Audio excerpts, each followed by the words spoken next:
네, 여러분 안녕하세요. 오랜만에 김광석의 북리뷰, 김광석의 독서 감상문 준비해 봤습니다. 세계 경제가 워낙 오르락 내리락 또 유동성 장세가 폭발적으로 움직이고 있다 보니까 여러분들께서 참 궁금해 하시는 것들 많이 있으실 것 같습니다. 그래서 뭐 저의 경제 전망서도 중요하겠지만 또 여러분들이 정말 궁금해 하시는 다른 어떤 경제 트렌드, 경제 전망서 글로벌 경제 트렌드라는 이 책의 북리뷰를 한번 진행해 볼까 합니다. 또 굉장히 잘 알려진 두 분의 이코노미스트, 거시경제 전문가 두 분의 저서시죠. 글로벌 경제 트렌드를 가지고 한번 읽어보려 하는데 뭐 각설하고요. 바로 나아가 보도록 하겠습니다. 제 프롤로그에 아주 인상적인 그 문구가 있어서 한번 읽어드리면서 시작해 볼까 합니다. 8페이지입니다. 어제와 오늘은 현저히 다르다. 그리고 우리는 지금 다른 세계로 향하는 기로에 서 있다. 앞으로 5가지의 결정적인 물결이 세계 경제를 휩쓸 예정이다. 우리가 그동안 살아왔던 모습과 또 앞으로 살아갈 환경은 분명히 다를 것이기 때문에 그 앞으로 살아갈 환경은 무엇일까를 생각을 해야 될 텐데 그 앞으로 살아갈 환경, 무엇이 우리 환경을 휩쓸 것인지를 들여다봐야 될 텐데 특히 이 책에서는 5가지의 환경 변화를 좀 주목했습니다. 미리 말씀드린다면 혁신, 기후, 세계화, 부채, 고령화 5가지를 좀 주목했습니다. 일단 그 5가지를 주목하는 데 있어서 기본으로 깔고 가야 될 것, 이 말씀을 먼저 드려보고자 합니다. 저도 자주 드렸던 표현인데 제가 먼저 했던 표현이니까 아마 이 저자들이 제 책을 보고 뺏겨 쓴 게 아닐까 농담으로 드려봅니다. 이런 문장이 있어요. 금리는 우리 세상의 중력과 같다. 자, 금리는 중력이다 이렇게 표현을 많이 해왔는데 금리는 우리 세상의 중력과 같다 이렇게 표현이 등장했습니다. 그러니까 금리의 움직임에 따라서 나머지 모든 것들이 움직인다라는 거죠. 금리의 힘에 따라서 금리의 변화에 따라서 나머지 자산 가치가 들쭉날쭉한다라는 것을 의견을 드려왔었던 거죠. 역시 그런 표현이 여기 등장한 겁니다. 한번 읽어보겠습니다. 금리가 낮거나 마이너스가 되면 모든 자산이 날아오른다. 반대로 금리가 치솟으면 모든 자산은 주저앉는다. 따라서 이 책에서 다루는 메가 트렌드는 금리의 변동과 별개로 생각할 수 없다. 어느 순간이든 우리는 돈의 흐름이 열렸는지 닫혔는지 스스로 판단해 볼 필요가 있다. 자, 이 부분부터 먼저 정리하고 가겠습니다. 이 5가지 트렌드를 제시함에 있어서 그 트렌드를 먼저 접근하기 전에 이 금리의 향방을 먼저 가정하고 접근해야 된다는 얘기를 하는 거예요. 저도 그동안에도 여러분들께 계속 강조하고 있는데 아니 세계 경제는 이렇게 어려운데 어떻게 이것저것 다 오른다는 말입니까? 저는 경제 전망서를 내잖아요. 경제 전망서는 기본적으로 실물 경제를 전망하는 거예요. 그죠? 실물 경제를 전망한다는 것은 다른 말로 내년도 경제 성장률을 전망하는 거예요. 경제 성장률은 실물 경제가 올해보다 얼마나 GDP가 증가하나 이거예요. 근데 GDP 증가율이 낮다. 잠재 성장률을 밑돈다. 작년 성장률보다 낮다. 이 얘기는 저성장한다 이 얘기예요. 그러니까 저성장을 전망한다라고 했단 말이죠. 근데 저성장을 전망한다는 이야기와 자본시장이 침체된다. 뭐 주가가 떨어진다. 그리고 뭐 부동산 가격이 떨어진다. 이것을 동일시하지 말자라는 말씀을 정말 여러 차례 드렸죠. 그죠? 제 앞에 PD님이 계셔서 제가 PD님하고 대화하듯이 말씀을 좀 드려볼까 합니다. 왜 그런 말씀을 드렸느냐? 그러니까 누누이 강조하고 있는 것은 그 실물 경제에 나타나는 현상과 이 자산 시장에 나타나는 현상이 구분되어 있다라는 거죠. 근데 왜 구분되는가? 실물 경제가 어려울 때 유동성을 공급하는 거잖아요. 실물 경제가 어려울 때 금리를 인하하는 거잖아요. 실물 경제가 어려울 때 확장적 재정 정책을 편성하는 거잖아요. 실물 경제가 어려울 때 추경을 편성하는 거잖아요. 실물 경제가 어려울 때 민간 소비가 부진할 때 자영업 경기가 부진할 때 그럴 때 소비 쿠폰을 공급하는 거잖아요. 그죠? 이게 다 뭐예요? 유동성이에요. 유동성. 유동성을 공급할 때는 경기가 부진할 때, 실물 경기가 부진할 때. 근데 유동성을 공급하는 과정은 결과적으로 돈의 가치가 떨어져요. 돈의 가치가 떨어지니까 자산 가치가 오르는 현상입니다. 이걸 뭐라고 설명하는 거예요? 디베이스먼트 이펙트.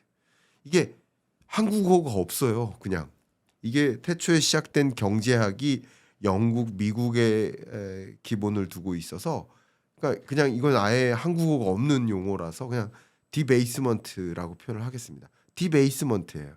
돈의 가치가 쪼그라드는 거예요. 그냥 단적으로 생각해 보면 금의 양은 정해져 있는데 돈의 양이 많아진다. 더 많은 돈을 주고 금을 바꾼다. 주식의 양은 정해져 있는데 돈의 양이 많아진다. 더 많은 돈을 주고 주식을 바꾼다. 서울 아파트의 양은 정해져 있는데 돈의 양이 많아진다. 더 많은 돈을 주고 서울 아파트를 바꾼다. 급격히 돈의 양이 많아질 때 더 많은 돈을 주고 자산을 바꾼다. 반대로 돈의 양이 쪼그라들 때 돈을 덜 주고 자산을 바꾼다. 그러니까 시대성 2020년, 21년 실물 경기가 어려울 때 오히려 자산 가치가 폭발적으로 상승하고 반대로 22년, 23년처럼 유동성 공급이 수축될 때 긴축의 시대 때 자산 가치가 쪼그라들죠. 24년 중반부터 25년, 26년 피벗의 시대 때 유동성 장세가 이어지죠. 그러니까 이 책에서는 지금 9페이지에서 금리는 우리의 세상의 중력과 같다. 기본적으로 금리가 변동하는 움직임 속에서 어떤 트렌드가 향후 전개되는지를 주목하고 그 트렌드를 이해할 필요가 있다. 제가 무슨 말이냐? 그러니까 금리가 인하된다. 이게 유동성 시대다라는 거예요. 지금 유동성 시대 동안 유독 더 강하게 오르는 것이 있겠죠. 유독 더 강하게 오르는 것은 모든 것이 오르지만 그러니까 everything rally 모든 것이 오르지만 유독 더 강하게 오르는 것은 유독 더 기회가 많은 영역으로 올리는 거죠. 예를 들면 코스피가 코스닥보다 더 많이 올랐죠.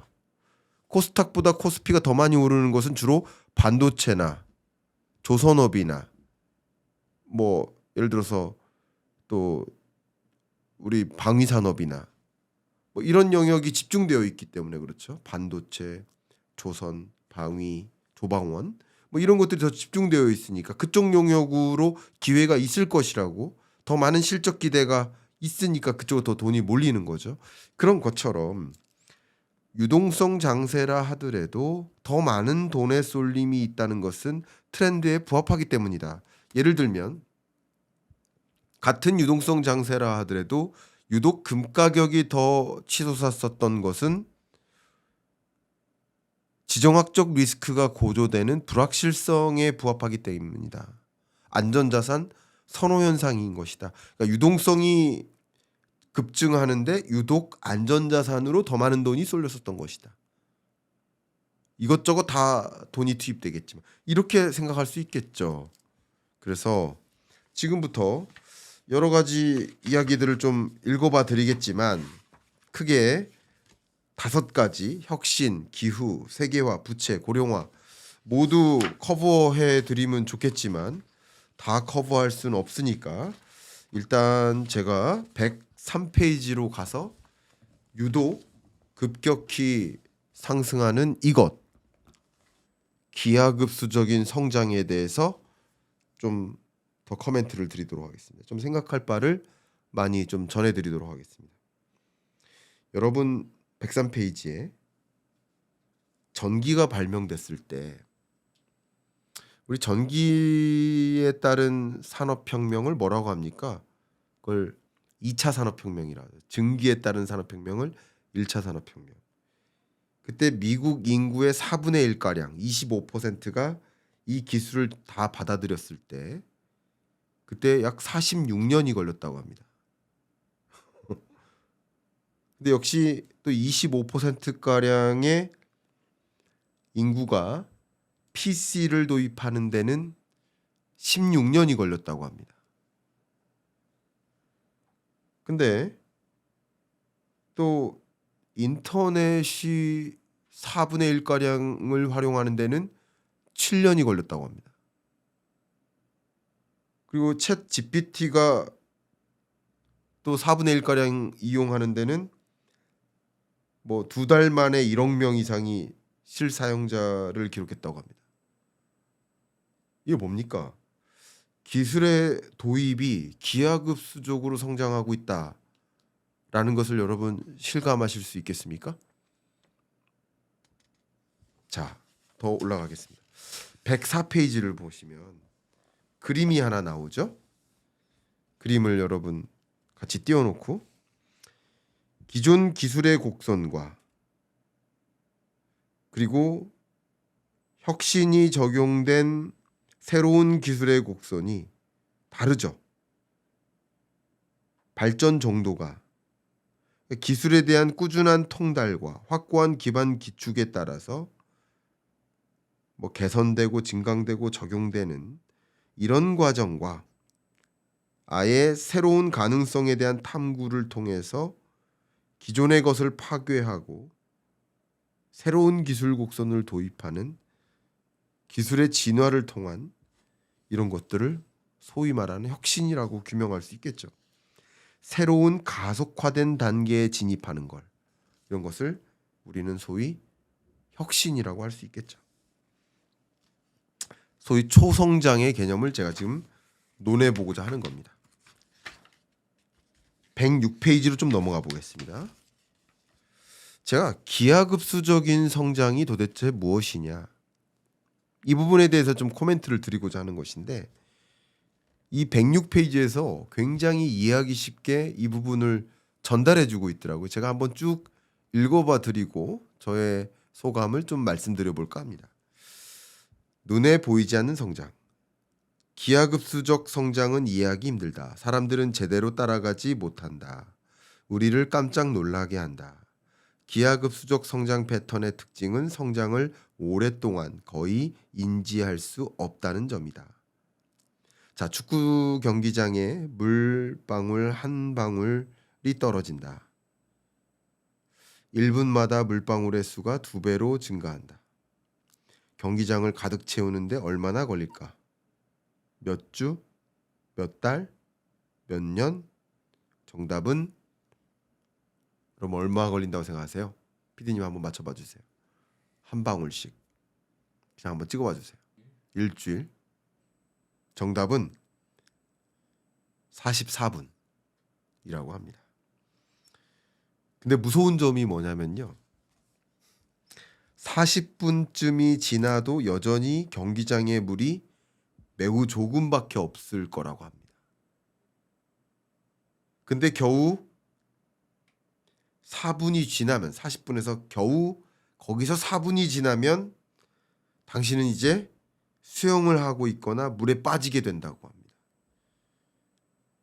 물이 코앞에까지 다가와야 그때서야 당신은 상황의 심각성을 깨닫는다.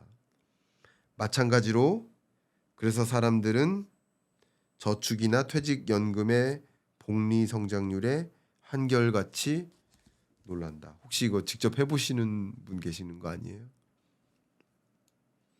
44분 동안 해보면 되죠. 뭐. 그죠? 1분마다 새로운 기술 발전은 엄청난 속도로 우리를 압도한다. 이는 컴퓨팅 분야에만 해당되는 게 아니다. 이런 걸 기하급수적 성장이라고 비유적으로 이 책에서는 소개를 합니다. 그러니까 어쩌면 한 방울 한 방울 떨어뜨릴 때 아무것도 안 일어나는 것 같이 느껴질 수 있겠지만 어느덧 성큼 이만큼 와 있다는 거죠. 자, 이제 제가 왜 이런 이야기를 했냐면 혁신을 논하는 거예요. 그럼 이렇게 소위 유동성 장세 동안 그 혁신할 무언가에 많은 자금이 유독 몰렸던 거예요. 주식시장에서 놓고 본다면. 그럼 혁신할 그 무언가는 곧 뭐였어요? AI였죠. 그 AI 하면 우리는 AI 서비스를 이용하는 사람인 거예요. 그죠? 근데 AI 서비스를 이용하는데 그 AI 서비스를 전달해내기 위한 밸류체인 전체를 들여다보면 굉장히 많은 밸류체인들이 있어요. 그죠? 굉장히 많은 섹터들이 있단 말이에요. 반도체도 있고요. 플랫폼도 있고요. 그죠? 그런 것들을 들여다보면서 그 AI 밸류체인에 투자를 아마도 해오셨던 거겠죠. AI에 투자한다라는 것은. 그 기하급수적 성장을 보이고 있는 것이 AI이기 때문에 우리의 AI의 미래 107페이지로 가겠습니다. AI 이번에는 진짜일까? AI에 대한 논의는 50년 넘게 이어져 왔고 우리는 이미 4-5번의 거짓 시작을 겪었다. 그럼 이번에는 무엇이 다를까? 이는 혁신이 일어나는 방식과 밀접한 관련이 있다. 아마 지금쯤에는 여러분들이 뭐 4-5번의 거짓을 겪으셨을지 모르지만 지금쯤에는 거짓이라고 느끼시진 않으셨을 거라고 생각됩니다. 뭐 제가 26년 경제전망서를 내면서도 거기 안에 들어가 있는 수많은 사파들이 AI에 부탁해서 그려진 사파들이 이미 즐비하기 때문에 뭐 AI가 없었다면 그 그림을 만약에 그려낸다면 그죠? 얼마나 오랜 시간과 그죠? 그러니까 그 AI의 작품이라고 생각해 본다면요. AI는 거짓이 아니다라고 뭐 직접 체감하고 있고 여러분들도 아마 그것을 느끼실 거라고 생각합니다. 그래서 그 부분은 제가 더 이상 읽지도 않고 코멘트도 안 하고자 합니다. 그럼 AI는 새로운 버블이 될까? 닷컴 버블이 있었듯이 AI는 새로운 버블이 될까? 자, 이 부분에 대해서 제가 코멘트를 드리도록 하겠습니다. 의외로 AI 수요가 급격히 증가함에 따라서 반도체에 대한 수요가 급격히 증가하고 디램 가격이 올라가고 있습니다. 그래서 반도체 슈퍼 사이클이 올 거라는 생각을 원래부터 했었는데 그 반도체 슈퍼 사이클, 이제 디램이라는 전통 레거시 반도체 영역 같은 경우도 그 슈퍼 사이클이 26년 중반이나 하반기까지 올 거라고 생각했는데 그 슈퍼 사이클의 기간도 더 연장될 것이라고 가정하고 있고 그뿐 아니라 시스템 반도체 또 HBM 등과 같은 AI 관련 반도체 영역의 경우에도 더 많은 수요가 촉발될 것이라고 가정하고 있습니다. 심지어 삼성전자도 또 SK하이닉스도 더 많은 플랫폼 기업들과 AI 기업들과 추가적인 MOU나 사업 계획을 다각화하고 있죠. 일일이 제가 코멘트하지 않아도 여러분 다 알고 계실 겁니다. 자, 그런 양상들을 생각해 보면 기본적으로 AI는 일단 거품이 아니라는 건 제가 굳이 추가적으로 말씀드릴 필요가 없을 것 같고 이미 여러분들은 AI를 사용하고 계시고 유튜브로 이 영상을 보고 계신 것만으로도 이미 여러분은 AI를 이용하고 계신 거다. AI가 추천해 준 영상을 지금 이미 보고 계신 것이다. 라고 이미 말씀드리고 의외로 AI가 적용되는 속도가 더 가속화됨에 따라서 전 산업에 걸쳐서 이런 컨텐츠 산업이라든가 교통, 의료, 또 각종 사회 서비스, 뭐 그 밖에도 정말 전 산업에 걸쳐서 뭐 도소매 유통이라든가 핀테크라고 불리는 금융 서비스라든가 교육이라든가 여러 산업에 걸쳐서 어떻게 AI를 도입하고 어떻게 차별화된 서비스 경쟁력을 갖출 것인지를 고민하는, 경쟁적으로 AI 서비스를 도입하고 경쟁력을 확보할 수 있을지를 놓고 고민하고 있는 단계에 있을 이만큼, 그만큼 AI 경쟁에 지금 돌입하고 있는 단계이고, 그렇게 하기 위해서 AI 인프라를 갖추고 AI 솔루션과 또 AI 서비스 역량을 차별화하는 그런 여러 전반에 걸쳐서 경쟁하고 있으리만큼 AI는 뭐 버블이 아니다.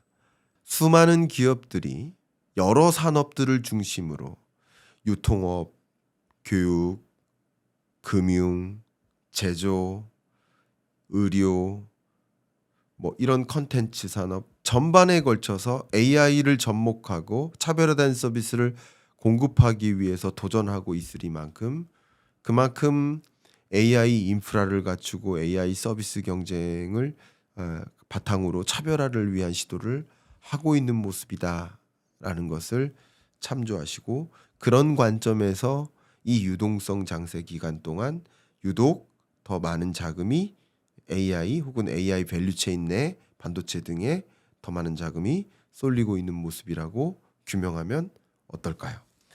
제가 지금 글로벌 경제 트렌드라는 책에 북리뷰를 진행하고 있고, 그 중에 첫 번째 트렌드로서 그 혁신이라는 부분을 리뷰를 했습니다.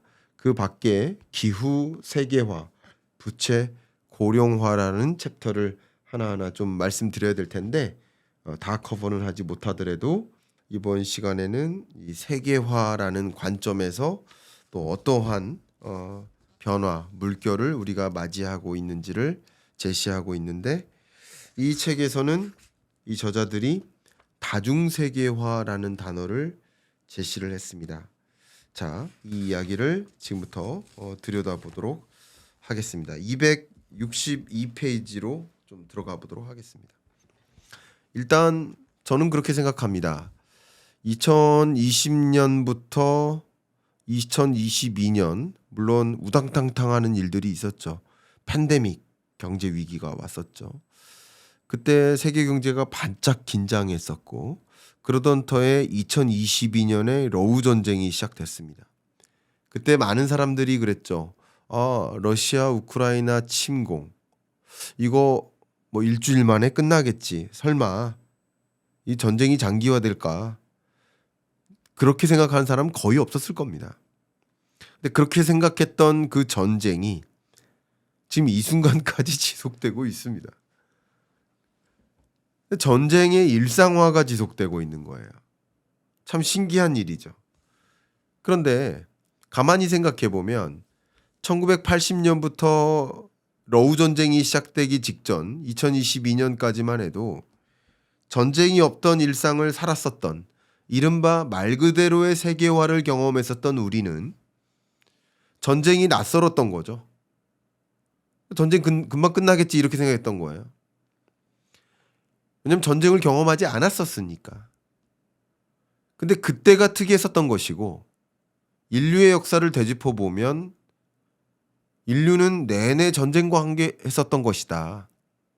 그런 관점에서 보면 다시 전쟁과 함께하는 역사가 다시 시작된 것이다.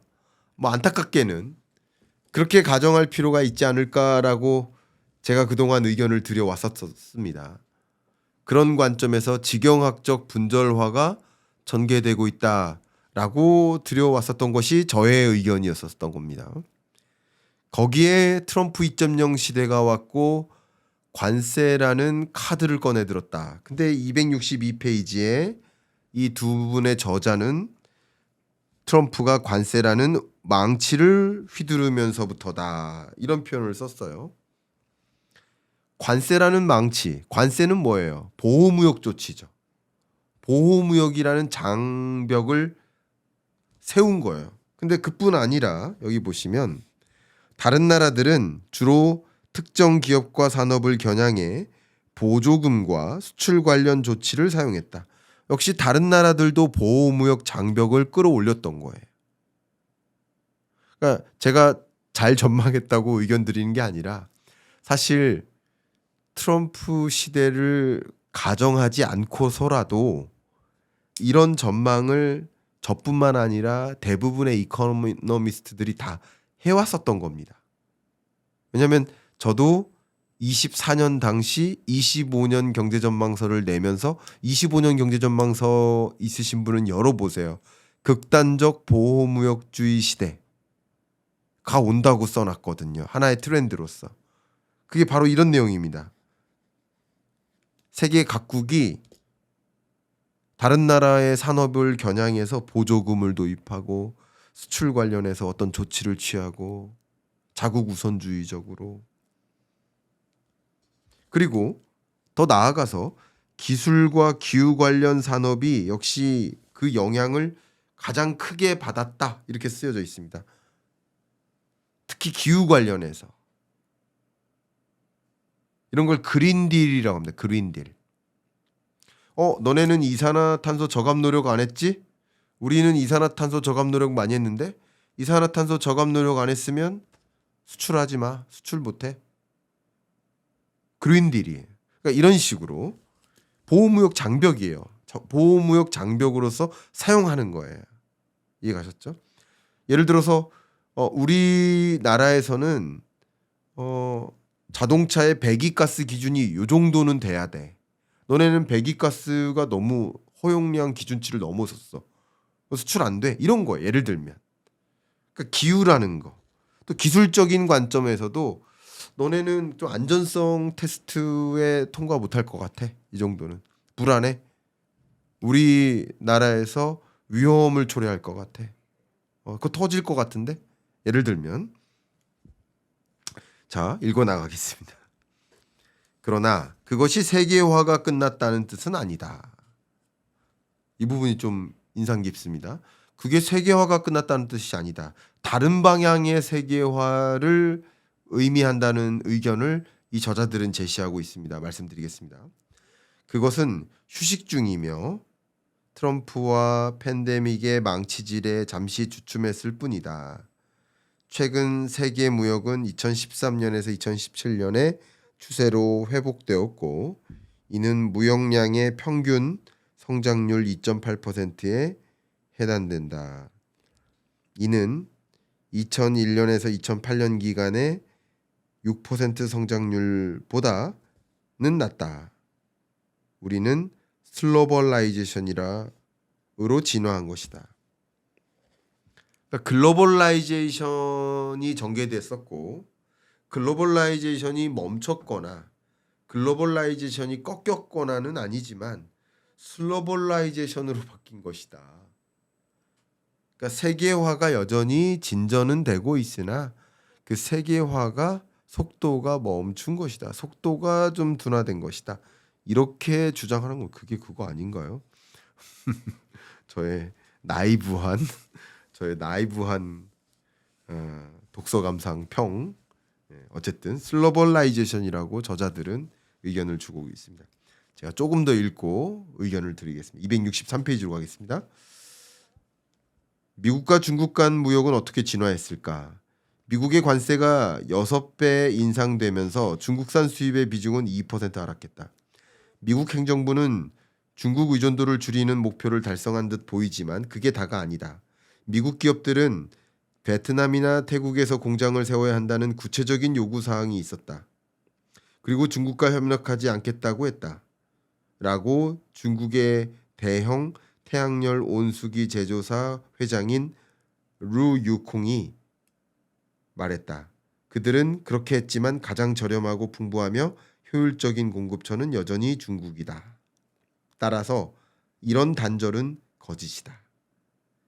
미국이 더 나쁜 것은 그 접근법이 중국과 다른 수출국들 간의 경제적 연결을 더 깊게 만들고 있다는 점이다. 많은 가난한 나라들에게 중국의 투자와 중간재, 미국으로의 완제품 수출은 일자리와 번영의 원천이다. 미국이 새로운 무역 협정을 체결하지 않는 사이 중국은 2020년 11월에 세계 최대 무역 블록 RCEP이죠. RCEP을 체결했다.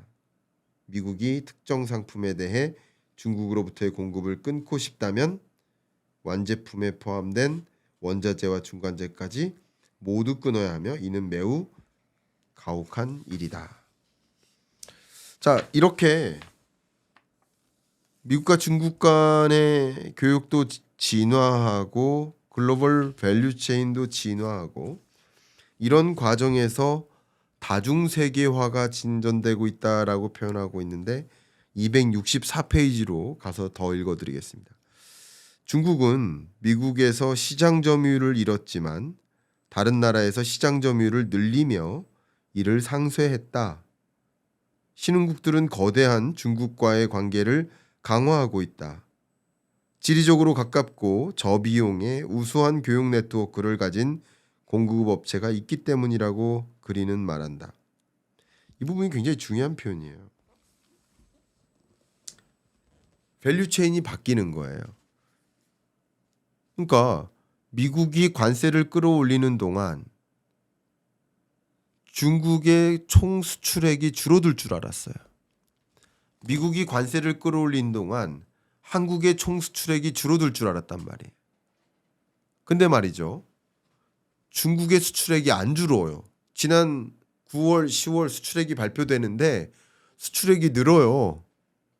왜 느는가 봤더니 대미 수출액은 줄어드는데 대미 수출을 제외한 나머지 대세계 수출이 늘어요. 그러니까 대세계 수출이 늘면서 줄어든 대미 수출을 커버해요. 이 부분이 중요합니다. 우리나라도 마찬가지예요. 예를 들면 미국이 알루미늄, 철강 수출 품목 관세를 끌어올리면서 도저히 미국 수출이 어려워지는 거예요. 그런데 유럽으로의 수출이 많아지는 거예요. 유럽은 좋죠. 덤핑으로 값싸게 알루미늄, 철강 수입을 할 수 있으니까. 그러니까 이게 새로운 연대, 새로운 합종 연행이 생기는 거예요. 그러니까 이게 뭐냐면 세계화가 멈추는 게 아니라 다중세계화가 진전되고 있다. 여기는 이 저자들은 그런 식으로 표현하고 있습니다. 이런 것들을 다중세계화라고 하는 것이죠. 예를 들면 한 달 전쯤에 중국과 인도가 정상이 만나서 중국 시진핑 주석과 모디 총리가 만나서 악수했죠. 역사적인 장면이죠. 한번 생각해 보세요. 사실 이념적으로나 아니면 뭐 역사적으로나 두 국가가 함께하기 쉽지 않거든요. 앙숙 관계거든요.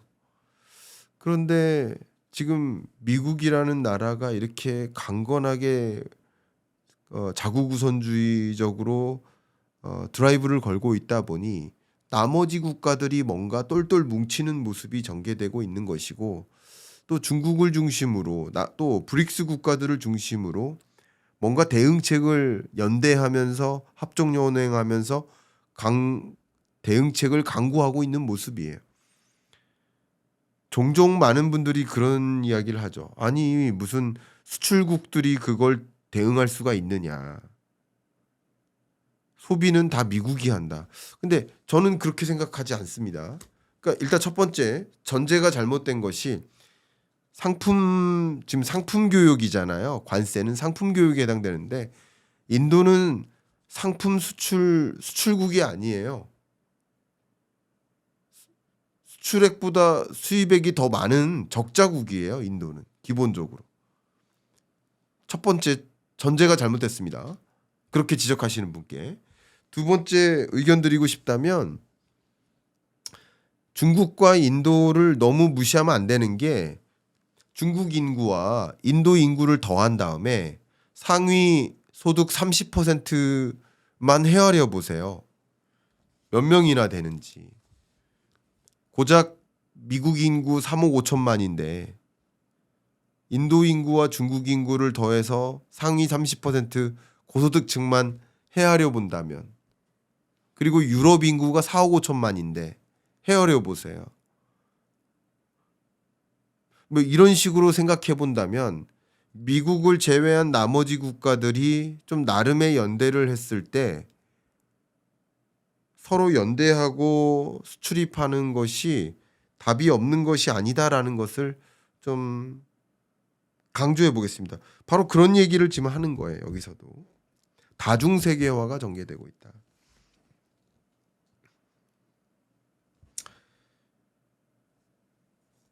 자, 지리적으로 가깝고 저비용의 우수한 교육 네트워크를 가진 공급업체가 있기 때문이라고 그리는 말한다. 베트남으로의 미국 수입은 무역 전쟁이 시작된 이후 연평균 21% 성장했는데 이전 4년간의 11%와 비교된다.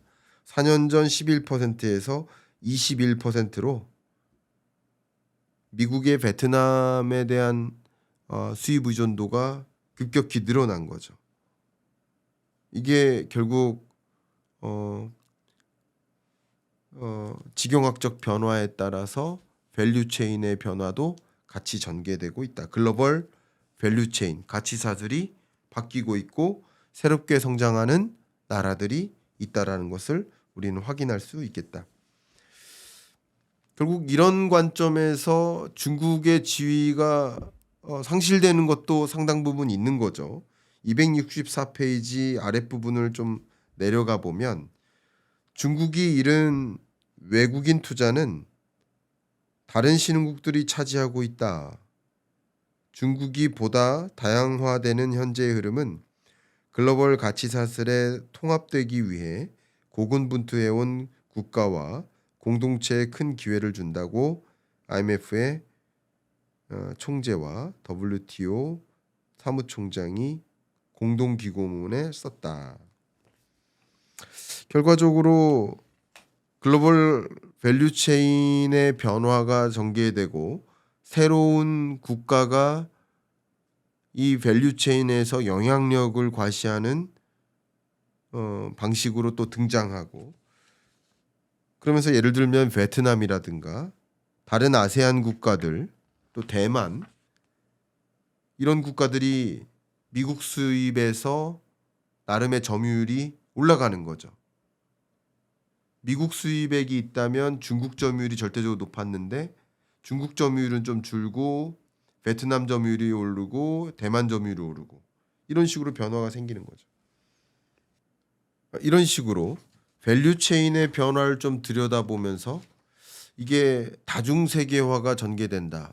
그러면 이 트럼프 2.0 시대, 결과적으로 관세 전쟁을 일으키고 관세 전쟁 이후에는 환율 전쟁이 중첩될 것입니다.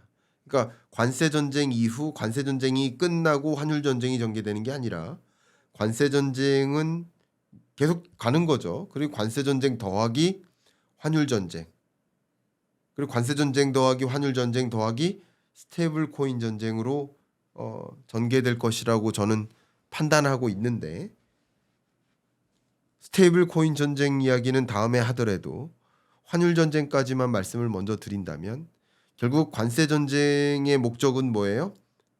세계 주요국들에게 미국으로 제조 기지를 옮겨라, 밸류 체인을 옮겨라. 그럼 제조 기지를 이제 옮기는 것까지는 약속을 받았단 말이에요. 약속을 받았다면 옮긴 만큼 뭐 하는 거예요? 이제 미국에서 생산량을 늘려라. 제조 기지만 미국으로 옮기고 공장 안 돌리면 뭐예요? 미국에서 더 많이 가동하라. 더 많이 가동시키려면 이제부터는 뭐예요? 환율의 문제예요. 이제 기업 입장에서 미국에서 가동을 더 많이 할지 한국에서 가동을 더 많이 할지 어느 나라 공장에서 가동률을 늘릴지의 문제인데, 공장은 여러 나라에 있단 말이에요. 이 다국적 기업들이. 근데 미국에서 가동률을 늘리려면 달러 가치를 떨어뜨려야 됩니다. 달러 가치를 떨어뜨릴 때 미국에서 제조하고 다른 나라로 수출하기 유리한 환경으로 만들죠. 결과적으로 달러의 가치를 떨어뜨리기 위한 행보를 같이 만들 것이다. 그렇게 하면서 결과적으로 미국에서 생산하고 다른 나라로 수출하기 유리한 과정을 만들어 나가는 그런 트럼프식 행보를 보일 것이다. 이렇게 해 나가는 데 있어서 밸류 체인이 또 상당 부분 미국으로 이전될 수 있다. 그러니까 또 다른 방식으로의 다중세계화가 전개될 것이다. 이렇게 보고 있습니다. 그러니까 참 이 트럼프 2.0 시대에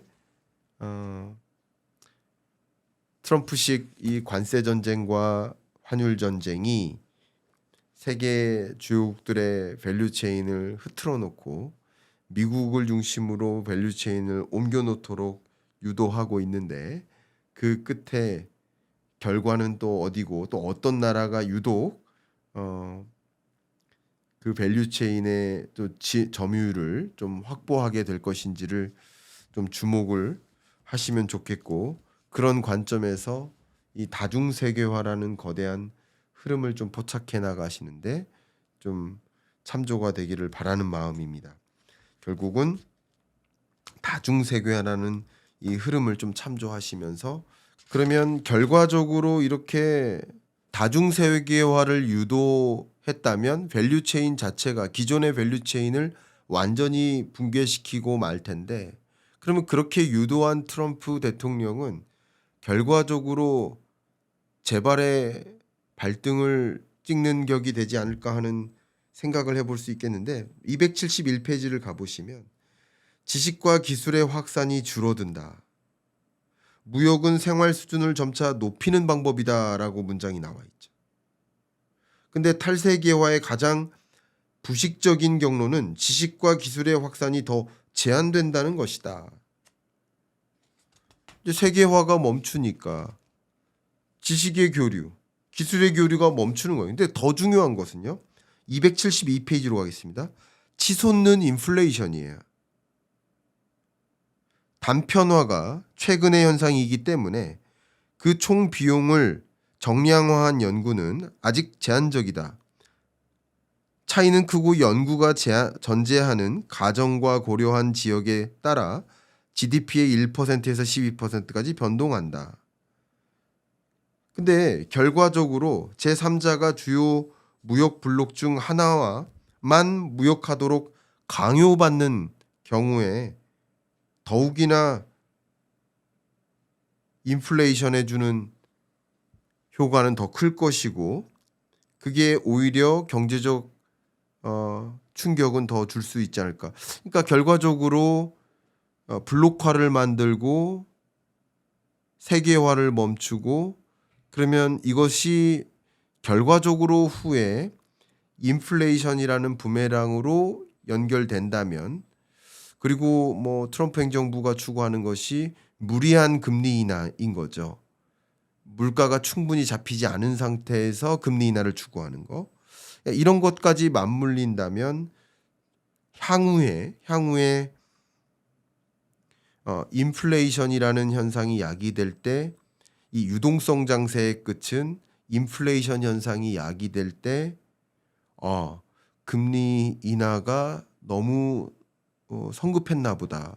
그 금리 인하는 실수였나 보다. 금리 인상 다시 해야 되나 보다 하는 판단을 하게 되는 수준의 인플레이션이 다시 제기되는 순간, 바로 과도한 이런 관세전 정책과 과도한 자국 우선주의적 이런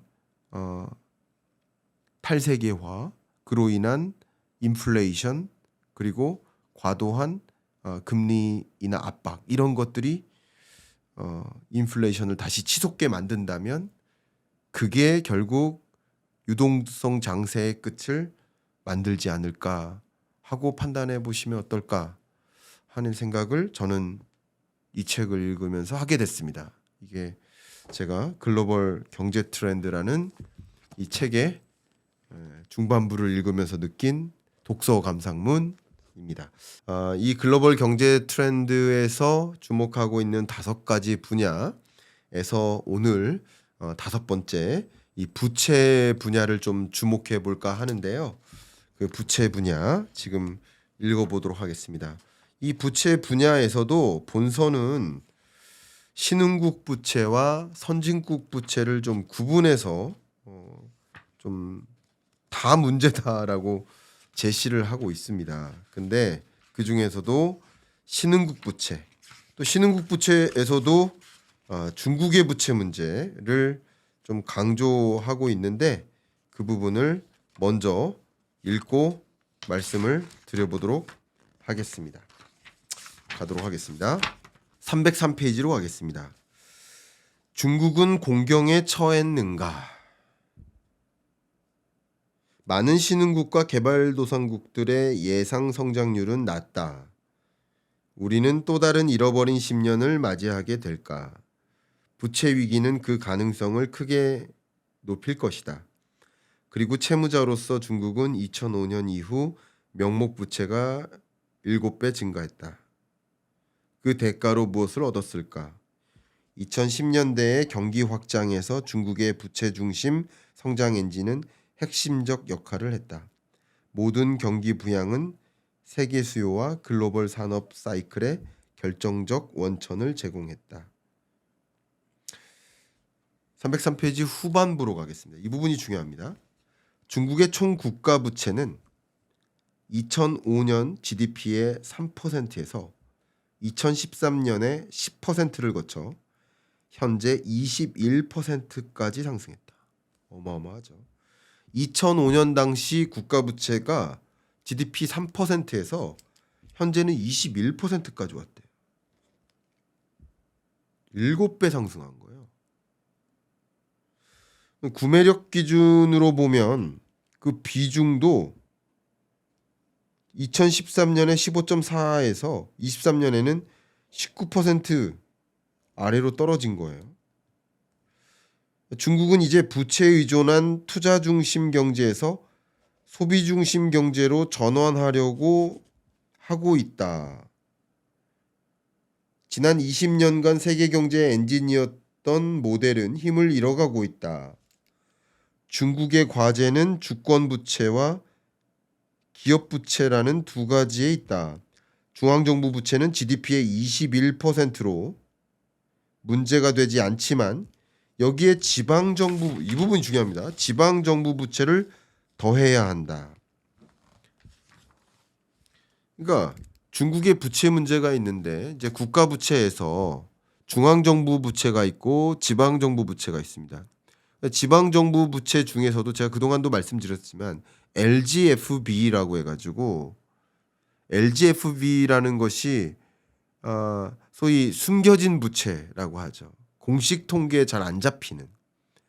근데 그 숨겨진 부채 문제가 심각한데 소위 세계 경제 속에서 중국 경제가 차지하는 비중이 높고 중국 경제가 엔진처럼 역할을 해왔었어요. 근데 중국이 워낙 높은 성장률을 유지하기 위해서 관리 경제 체제 하에 있다 보니까 자 목표 경제 성장률을 정해요. 올해는 5% 성장합니다. 그럼 목표 성장률을 제시하면 쉽게 말하면 이런 거예요. 자, 뭐 자치시가 10개 있어요.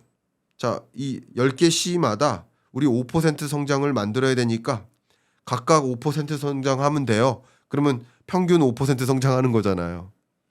그럼 5% 성장을 만들어내. 쉽게 말하면. 그럼 각각 얼만큼씩 다리 만들어. 얼만큼씩 도로 만들어. 얼만큼씩 건물 지어. 그럼 그게 건설 투자, 인프라 투자로 성장률을 만들어내는 거예요. 그죠? 그럼 성장률을 만들어낼 수 있는 거예요. 도로 건설, 다리 건설, 인프라 건설로, 건물 건설로. 근데 그렇게 만들어낼 수는 있지만 그게 다 뭘로 만들어낸 거예요? 부채에 의존했던 거예요. LGFB라는. 그러니까 이 지방정부 부채에 의존해서 계속 찍어내기식, 부채 돌려막기식, 부채를 부채로 돌려막고 있는 거예요. 그렇게 해서 계속 성장해 왔는데 이제는 거의 한계에 다다른 거죠. 한계에 다다라서 이 중국이라는 나라도 재정 건전성이 위태위태해지니까 재정 건전성을 살펴나가야 돼요. 이제는 부채를 상환해 나가야 돼요.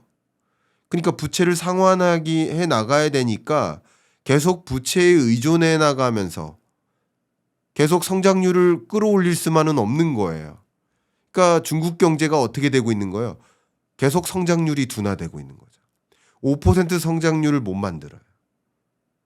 또 4%로, 3%로 저성장 되는 거예요.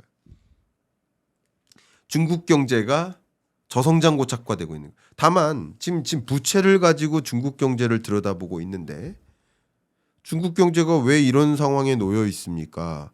아니, 중국 경제가 세계 경제를 위협하지 않습니까? 로봇의 모습을 보면, AI의 모습을 보면, 디스플레이라든가 뭐 조선업 같은 경우만 해도 세계 철강 시장에서 뭐 하물며 전기차, 배터리, 반도체 위협적이라고 하던데 왜 중국 경제가 자꾸 공경에 처했다 이렇다고 합니까? 그래서 제가 뭐 자주 이런 표현을 쓰고 있는데 중국 경제를 논할 때 특히 뭐 세계 어느 나라나 다 같은 모습이겠습니다만 경제를 논할 때 다소 이 구경제적인 측면과 신경제적인 측면을 좀 구분해서 이해하시면 좀 도움이 되겠습니다.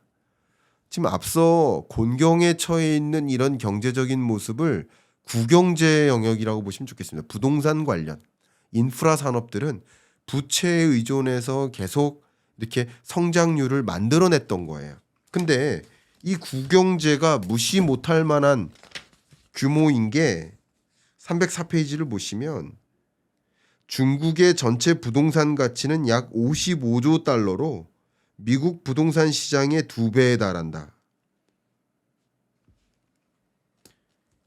미국 부동산 가치의 2배에 달하는 이만큼의 시장 규모를 갖고 있으니까 이게 작은 규모가 아닌 거예요. 근데 제가 말씀드린 것은 그 구경제적인 측면에서는 계속 유동성을 공급하고 LPR 1년물, 5년물 기준금리라고 볼 수 있겠죠. 기준금리 성격의 중국 인민은행의 기준금리 성격의 금리를 낮은 금리 수준을 유지하고 계속 지금 낮은 금리를 유지하고 있습니다. 유동성을 공급하는 거예요. 역시 재정을 계속 투입하는 거예요. 막대한 부채에 의존하는 거예요. 중앙정부 부채뿐만 아니라 지방정부 부채까지. 또 숨겨진 부채에 해당되는 LGFV까지 이렇게 부채를 많이 투입하고 있는 거예요. 지금까지. 그런 것들까지 부채를 돌려막기식 해가면서 모든 돈을 다 때려 부어가면서 부동산 시장에 인프라 산업에 투입해서 성장률을 만들어냈는데 더 이상 투입할 수가 없는 거죠. 이제. 그러니까 더 성장세를 끌어올릴 수가 없어요. 근데 그럼에도 불구하고 부동산 경기가 회복되지 않아요. 22, 23, 24, 25 지금까지도 계속 부동산 매매 가격이 하락하고 있습니다. 지금 현재. 그리고 물가 상승률이요. 지금 마이너스 상승률입니다. 여러분 상상이 갑니까? 물가 상승률이 마이너스예요. PPI는 당연히 마이너스고요. 소비자 물가 상승률이 마이너스예요. 디플레이션입니다. 중국 물가 상승률 목표치는 우리나라보다 높아요. 우리나라 목표 물가 상승률은 2%지만 중국은 3%예요. 그러니까 목표 물가 대비 지금 물가 상승률이 0%를 밑돈다라는 것은 상당한 디플레이션 현상입니다. 그러니까 이런 걸 뭐라고 하죠? 막대한 유동성을 퍼붓고 부채에 의존해서 경기를 부양시키기 위해 노력하는데 말을 듣지 않는다. 유동성 함정이죠. 그러니까 중국 유동성 함정에 빠져 있는 거예요. 부채 돌려막기 하고 있고요. 그러니까 이게 구경제적인 측면이에요. 물론 앞에 말씀드렸던 신경제적인 측면은 너무나 강한 성장세를 보이고 있죠. 그러니까 지금 구경제가 이렇게 거의 쓰러져 가고 있는데 신경제와의 평균 성장률을 봤을 때 그래도 5%대의 성장률을 유지하는 모습인 것이지 이쪽 산업, 이 구경제를 채우고 있는 산업만 가지고 보면 그걸 성장한다고 볼 수 없는 그런 중국 경제의 모습이라고 평가하면 되지 않을까. 반면에 신경제적인 측면만 놓고 산업의 성장률을 헤아려 본다면 그건 정말 어마어마하겠죠. 그렇게 보는 게 어떨까? 결국은 이런 것들이 우리에게 많은 반면 교사가 되지 않나요? 부채의 억습입니다. 막대한 부채에 의존해서 나라 살림살이를 운영했을 때 한번 생각해 보세요. 부채는 미래에 운영할 수 있는 것을, 미래의 기회를 지금 끌어다가 쓰는 거잖아요.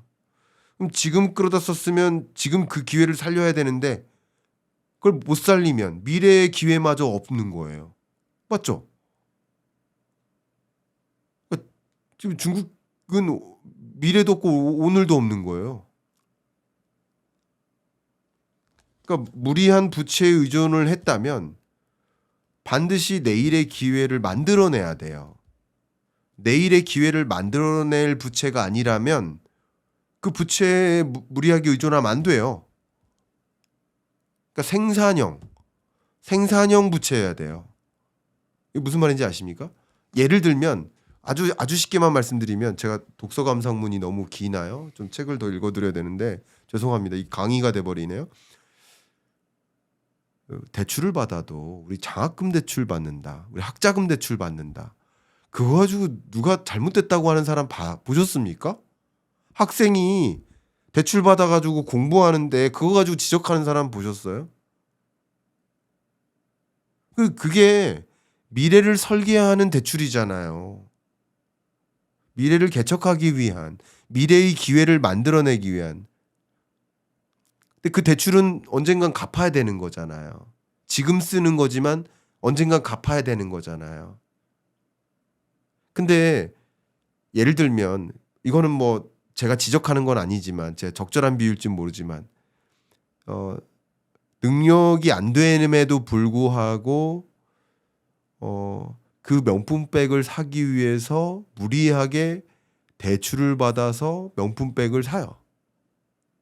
그것은 뭐 의견은 분분할 수 있으나, 제가 그걸 지적하는 게 아니에요. 의견은 분분할 수 있어요. 다 존중합니다. 그러나 그건 의견이 분분할 만큼 반은 지적을 하잖아요. 그 얘기가 뭐예요? 미래에 무언가를 만들어내는 부채는 아니잖아요. 미래의 기회를 만들어내는 생산형, 그죠? 생산형 대출이 아니잖아요. 소비형 대출이잖아요. 그죠? 생산형 대출이어야 된다는 거예요. 그러니까 정부 부채도 마찬가지예요. 생산형 부채여야 돼요. 우리나라도 확장 재정을 한다, 적자 재정을 펼친다, 생산형 적자 재정이어야 돼요. 생산형 확장 재정이어야 돼요. 소비형 확장 재정이면 안 됩니다. 나라 망합니다. 전 진심으로 걱정해서 그런 겁니다. 전 진심 우리나라 걱정이 돼서 그럽니다. 프랑스가 남의 일이 아닙니다. 확장 재정에 취해 있던 거잖아요. 국민들이 확장 재정에 취해 있으니까 확장 재정 하다가 이대로는 국가 재정이 무너질 것 같아. 그러니까 총리가 우리 긴축 재정으로 좀 전환해야 됩니다, 재정 건전성 살펴야 됩니다 하니까 국민들이 총리 물러나라 한 거 아니에요. 이미 확장 재정에 취해 있는 거예요. 그동안 초콜릿 나눠준 거예요. 소비형 확장 재정이었던 거, 초콜릿 나눠주는 거예요. 초콜릿 이제 그만 줄게요. 그러니까 초콜릿 그만 주는 총리 내려가라 이거예요.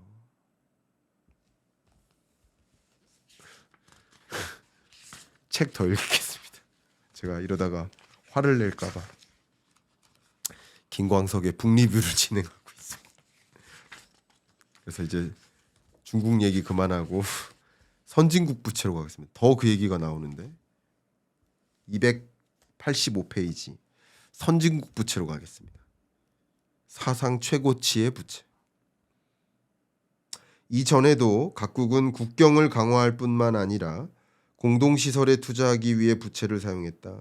다음 단계로 학교, 도서관, 병원 같은 사회 서비스가 철도와 운하 건설과 함께 재정 지원을 받았다. 업무 범위의 확대와, 이게 뭐냐면 역대로 왜 사상 최고치의 부채 또 사상 최고치의 부채로 가는 걸까요?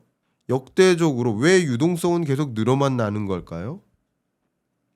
왜 리더십은 계속 유동성을 늘릴까? 유동성을 줄일 이유는 없어요.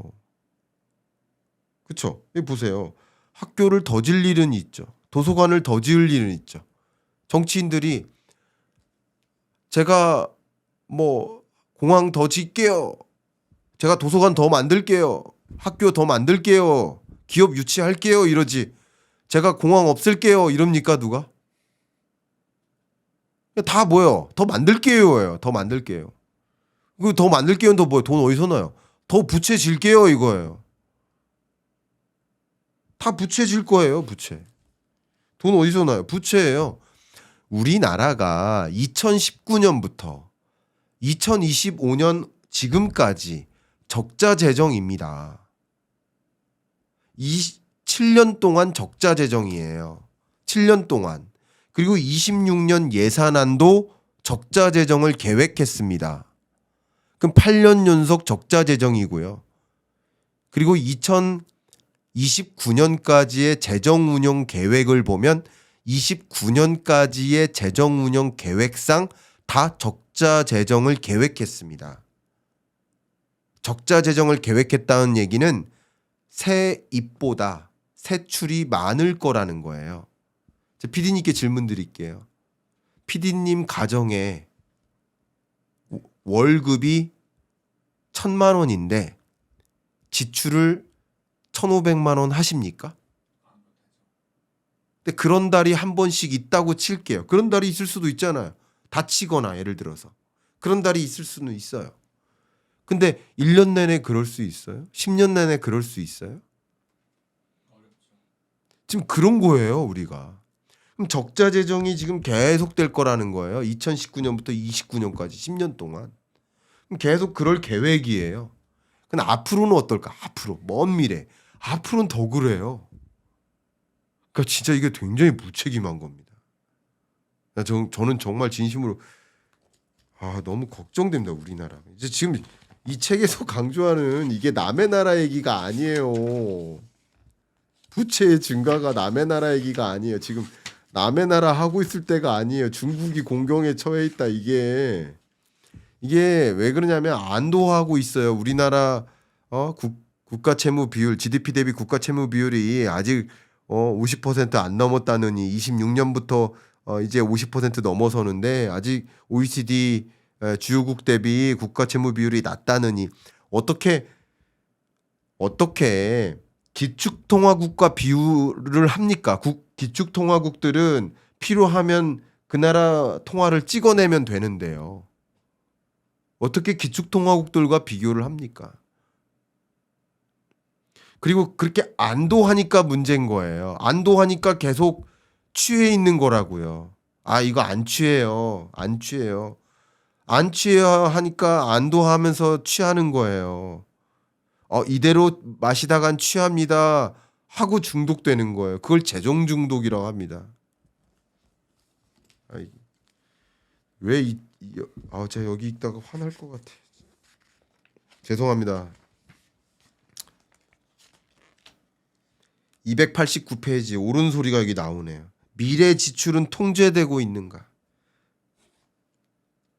높은 정부 부채는 부채 부담이 감당할 수 있는 수준에 머물고 미래 지출이 통제된다면 문제가 되지 않는다.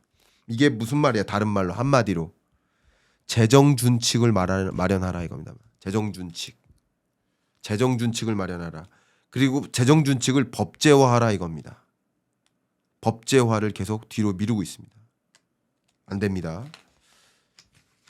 재정 준칙을 마련하고 재정 준칙을 현실화하고 재정 건전성은 우리가 살펴야 합니다. 경제 성장 중요하고 소득 재분배 중요합니다. 경제 성장과 소득 재분배 중요하지만 경제 성장과 소득 재분배는 재정 건전성이라는 전제하에 이루어야 된다. 제가 독후감 김광석의 독서 감상문을 해야 되는데 제 강의를 하고 있네. 자, 오늘 글로벌 경제 트렌드라는 책을 통해서